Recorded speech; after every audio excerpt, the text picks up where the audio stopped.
Of commerce and industry ने वफाकी budget 2025 और 26 सुनने के बाद प्रेस कॉन्फ्रेंस में रद्द-ए-अमल का इजहार करते हुए कहा है कि अगरचे लाहौर चैम्बर की कई मुतालबात तस्लीम किए गए हैं, ताहम कारोबारी बिरादरी वसी पैमाने पर ऐसे रिलीफ की तवक्को कर रही थी जिसे सरमायाकारी, सनती नशोनुमा, स्मॉल एंड मीडियम इंटरप्राइजेज, ज़राई शोबे को फरोग हासिल होता। सदर लाहौर चैम्बर ऑफ कॉमर्स मियां अबू जर शाद, सीनियर नायब सदर इंजीनियर खालिद उस्मान, नायब सदर शाहिद नजीर चौधरी, साबिक सदूर मियां अंजुम निसार, मोहम्मद अली मियां, साबिक सीनियर नायब सदर अली हसन असगर और साबिक नायब सदर फहीम रहमान सहगल ने इस मौका पर खिताब किया, जबकि एग्जीक्यूटिव कमेटी मेंबरान और मार्केटों के सदूर की बड़ी तादाद इस मौका पर मौजूद थी। सदर लाहौर चैम्बर ऑफ कॉमर्स मियां अबू जर शाद ने कहा कि दिफाई बजट में इजाफा वक्त की अहम जरूरत था, ताहम बजट में मजीद इजाफा होना चाहिए। कंस्ट्रक्शन सेक्टर को रिलीफ देना खुशाइंद है, पानी के मंसूबों के लिए ज्यादा फंड मुख्तस करना अच्छी बात, लेकिन हालात के पेश नजर कहीं ज्यादा रकम मुख्तस की जानी चाहिए थी। उन्होंने कहा कि लाहौर चैम्बर का देरीना मुतालबा तस्लीम करते हुए टैक्स रिटर्न आसान बना दी गई है, अगरचे सुपर टैक्स में कमी की गई है, ताहम ये न होने के बराबर है, इसमें नुमाया कमी होनी चाहिए थी। मियां अबू रशाद ने कहा कि फाटा पाटा पर टैक्स आयद करने का खैर मकदम करते हुए कहा कि लाहौर चैम्बर इसके लिए अरसा दराज से आवाज बुलंद कर रहा था। सदर लाहौर चैम्बर ने कहा कि 45 सरकारी इदारे और कंपनियां जम या खत्म किए जा रहे हैं, लेकिन जरूरी है कि तमाम नुकसानदेह पब्लिक सेक्टर इंटरप्राइजेज से जान छुड़ाई जाए। रियल एस्टेट सेक्टर पर टैक्स कम करना, जायदाद की खरीदो फरोख्त और ट्रांसफर पर ड्यूटी कम करना, दानिश यूनिवर्सिटी का क्या और सेल टैक्स चोरी रोकना अच्छे इकदाम है। उन्होंने कहा ई कॉमर्स को टैक्स नेट में लाने का फैसला भी दुरुस्त करार दिया। उन्होंने कहा कि अफगान ट्रेड और अंडर इन्वाइसिंग की वजह से मुल्क को 15 साल के दौरान 25,000 अरब का नुकसान हो चुका है। पेट्रोलियम मसनूआत की बिला रोक टोक दराम से ज़र मुबादला के ज़खायर पर मनफी असरात पड़ रहे हैं। उन्होंने कहा कि SMEs के लिए इकदाम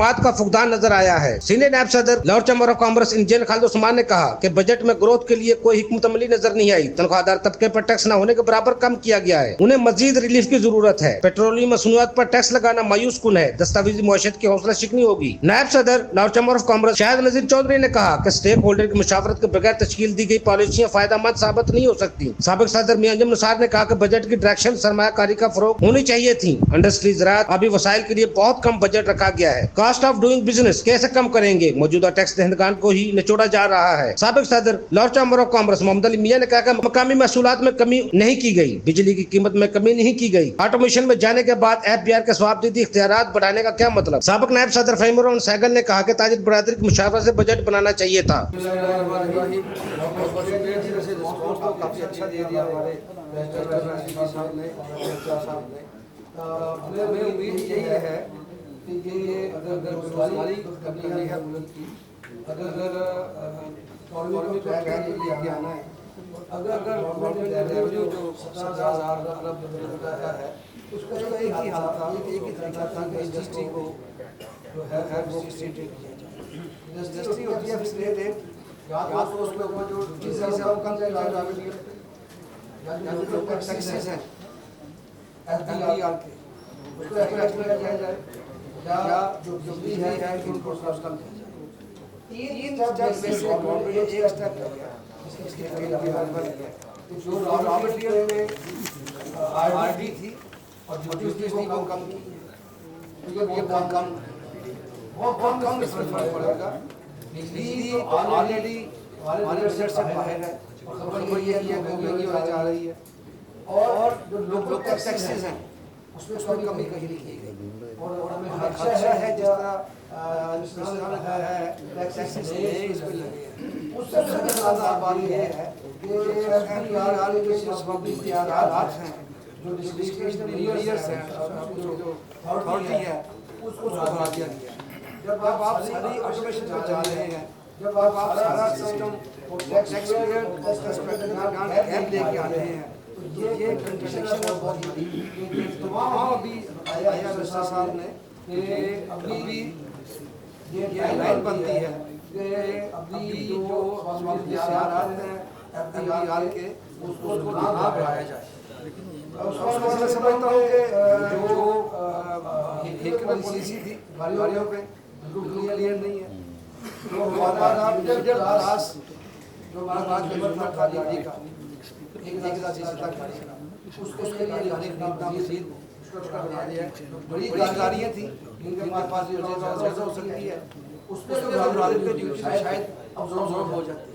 ये मिडिल क्लास और लो मिडिल क्लास 600 सीसी और 1,000 सीसी तक ये केवल 6% जो है इसके ऊपर टैक्स डाल दिया गया। आखिर में ये समझता हूँ कि बहुत अच्छा बजट है, मुझे उसको समझ नहीं आया। बहुत अच्छी तजवीज़ थी, प्रपोजल थी, परफॉर्मेंस बताते रहे अपने मिनिस्टर साहब। 2 घंटे की स्पीच थी, तो मैं सब 1 घंटा 30 मिनट में हमने अपनी परफॉर्मेंस बताई, हमने ये किया, ये डिस्कोर्स के ऊपर आज हमने 50% काम कर लिया, नई डिटेल बताई। इतने साल हो गए, 2 साल जिसको एक कैंसर है हमारी इंडस्ट्री के लिए, जिसको जो नुकसानात है, जो खराजात हैं, उसके जो लीकेजेस हैं और जो लीकेजेस एसओएस में बताई गई हैं, उसकी टाइमलाइन बताई गई। मैं समझता हूँ प्राइम मिनिस्टर साहब का ये खूबी है कि वो हर प्रोजेक्ट टाइमलाइन से करते हैं। ये इतने साल में इतने पर होना चाहिए। मैं नहीं समझता कि जो एसओएस हैं, ये स्टील है, काम दिया जो इतने 800 अरब रुपए के जो नुकसानात हैं उनको खत्म करने के लिए जो है वो कोई टाइमलाइन नहीं दी गई, और उसके बाद जिसको प्रायोरिटाइज करना है कोई टाइमलाइन दी गई। तो ओवरऑल मैं समझता हूँ इंडस्ट्री को थोड़ा सा रिलीफ दिया गया है, जिसमें लेकिन जो बिजली के बिल बाहर रह रहे हैं, साथ में कुछ बढ़ने आ रहे हैं,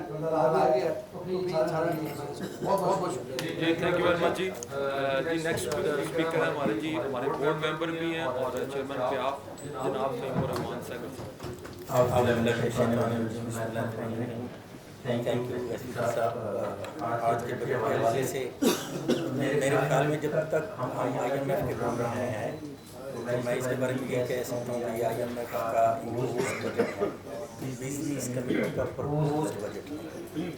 तो सिंपल आपने देखा होगा कि यहाँ पे हाइब्रिड जो ग्रीन एनर्जी बात होती है, गाड़ियों में टैक्स लगा दिया गया है। और फिर जो हमारा मेन फोकस है, हम दुनिया में जहाँ भी तरक्की एक स्पीड से हुई है SME सेक्टर की वजह से। मैंने ऑब्जर्व किया कि SME सेक्टर में भी कोई खास उसको लिए कोई खास इंसेंटिव नहीं रखा गया। हमारा मुतालबा था कि इसमें उनको इंसेंटिव दिया जाए, कर्जे दिए जाएँ। उसकी जगह ये BISP जो प्रोग्राम है, बेनज़ीर इनकम सपोर्ट प्रोग्राम को हर साल अनाउंस कर देते हैं। तो चूँकि खुली गवर्नमेंट IMF से कर्जे लेती है, तो इसी हवाले से मेरे ख्याल में कौन को किस तरफ ये एक मेरे ख्याल में इसको ख़त्म होना चाहिए। और जो आपने गाड़ियों के हवाले से भी देख लिया, थोड़ा सा जो इंसेंटिव मिला है जो प्रोमिनेंट है, मेरे ख्याल में रियल एस्टेट सेक्टर की तरफ है। वहाँ पे फेडरल एक्साइज ड्यूटी से परचेज में कम कर दी गई है, 7% लास्ट ईयर इम्पोज की गई। तो मेरे ख्याल में जो हम health, education, SME, skill development, मेरे ख्याल में जो 40% हमारी यूथ है उनको मेन स्ट्रीम में लाने के लिए कोई खास इस बजट में आपने अच्छी प्रपोजल नहीं रखी। थैंक यू सो मच जी, थैंक यू वेरी मच जी। आखिर में जी मैं वाइस प्रेसिडेंट चौधरी शाहीन से सब खास करता हूँ। अच्छा जी, बिस्मिल्लाहिर्रहमानिर्रहीम। वैसे तो सदर साहब ने, एसपी साहब ने भी साहब ने और मेजर मसार साहब ने और फहीम साहब ने आपको डिटेल से बताई हैं तमाम जो इश्यूज़ हैं और जो तहफ़्फ़ुज़ात हैं या जिसके बारे में भी बात हमें पॉजिटिवली सुनने को चाहिए थी, लेकिन हम नहीं सुन सके वो चीज़ें।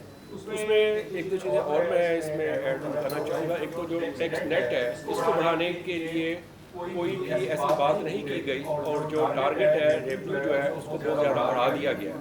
तो जब तक टैक्स नेट को बढ़ाने की बात नहीं की जाएगी, हाँ ये ज़रूर कही गई है कि अगर वो टैक्स नहीं देगा, सेल्स टैक्स नहीं देगा, तो उसको हम FIR कर देंगे, उसको हम गिरफ्तार कर लेंगे, उसके ऊपर उसकी जो कारोबारी जो दुकान है, जो भी उसकी फैक्ट्री है, उसको हम सील कर देंगे। तो ये बहुत ज़्यादती मैं समझता हूँ। उसके बाद एक जो फिक्स टैक्स है वो हमारी तरफ से हमेशा, एक जो ट्रेडर्स हैं, जो छोटे ताजर हैं, उनके लिए हमने हमेशा बात की है। ये इस चीज़ का मैं शुक्रिया अदा करता हूँ कि वज़ीर साहब ने कि एक पेज की जो रिटर्न है वो आज हमें हटाई है, उसके लिए मैं उनका एक दफ़ा फिर शुक्रिया अदा करता हूँ। लेकिन जब तक फिक्स टैक्स नहीं होगा ये मसला तब तक कंप्लीट नहीं हो सकता। उसके बाद आम जो आवाम है, आम जो बंदा है, उसके लिए कोई बात नहीं की गई। उसको हम डायरेक्टली, जो एक गरीब एक तबका है हमारा, उसके लिए कोई एक ऐसी बात, एक ऐसा लफ्ज़ डायरेक्टली नहीं कहा गया कि उसको क्या रिलीफ दे रहे हैं, महंगाई में वो किस तरह अपने बीवी बच्चों को और अपना पेट पाल सकेगा। इसके अलावा जो सरकारी अदारे हैं उनमें जो करप्शन है उसको भी रोकने की अशद ज़रूरत है। अगर ये आप कहते हैं कि बिजनेसमैन को गिरफ्तार कर लेंगे, तो ये उसके साथ साथ आप दूसरी तरफ भी देख के इसका ज़रा ख्याल करें। और उसके बाद जो स्मगलिंग है उसके ऊपर आपने कोई बात नहीं की, उसके ऊपर भी बात करना आपकी ज़रूरत या हमारी ज़रूरत भी थी। इसके अलावा जो लॉन्ग टर्म पॉलिसीज़ हैं उसकी बड़ी ज़रूरत है। पिछले आप बजट में कह देते हैं कि जो इम्पोर्टेड गाड़ियाँ हैं वो बैन है या उसके ऊपर ड्यूटी ज़्यादा कर दी है हमने। अगले बजट में आप कह देते हैं कि जी उसको हम गौर फिक्र कर रहे हैं। तो आप ये किस तरफ जो इंडस्ट्रीज़ हैं उसको लेके जाना चाह रहे हैं, इसके बारे में भी जो है वो आपको गौर करने की ज़रूरत है। और डॉलर और पॉलिसी रेट इसको मज़ीद कम करने की ज़रूरत है। जब तक आप मज़ीद इसमें मज़ीद कमी नहीं लाएंगे तो हमारी इंडस्ट्री जो है उसमें ग्रोथ जो है वो उस तरह नहीं हो सकेगी।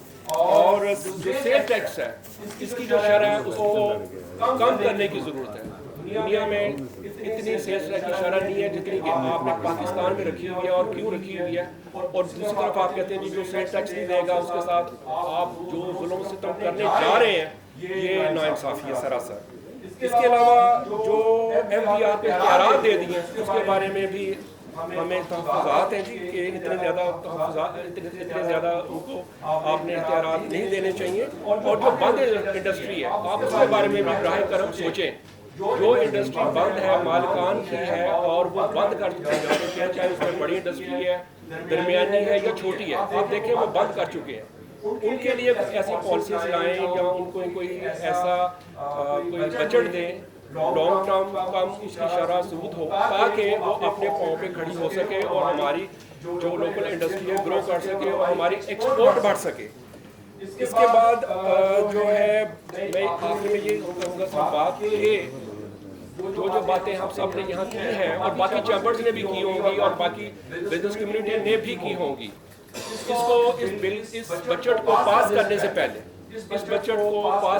पहले आपको पाकिस्तान के जो तमाम चैम्बर्स हैं उनको आपको इत्मीनान में लेना चाहिए। इस बजट को मंजूरी से पहले जो है आपको मशावरत करनी चाहिए। अदरवाइज मैं समझता हूँ कि ये एक उतना मुनासिब बजट नहीं है, एक मुश्किल बजट हो गया। बहुत शुक्रिया आपका।